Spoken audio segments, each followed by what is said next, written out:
વરસાદે વિરામ લેતા રાજ્યમાં ગરમીનું પ્રમાણ વધી ગયું છે। અમદાવાદમાં સતત બીજા દિવસે 36 ડિગ્રીથી વધુ તાપમાન નોંધાયું।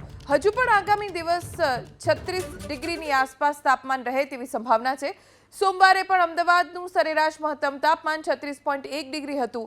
અમદાવાદમાં છેલ્લા 10 વર્ષમાં ઓગસ્ટમાં 36 ડિગ્રી કે તેથી વધુ તાપમાન નોંધાયું હોય તેવું વર્ષ 2015, 2020, 2021માં બન્યું હતું। જો કે 16 ઓગસ્ટ 1987ના 40.4 ડિગ્રી તાપમાન ઓગસ્ટમાં નોંધાયેલું તે સૌથી વધુ તાપમાન છે।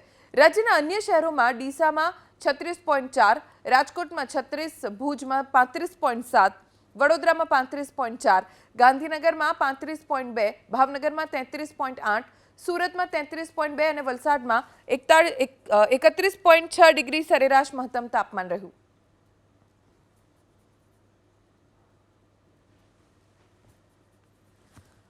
એક તરફ વરસાદ ખેંચાઈ રહ્યો છે તો બીજી તરફ તાપમાન વધી રહ્યું છે અને ઉકળાટ ગરમી ખૂબ જ વધી ગયા છે।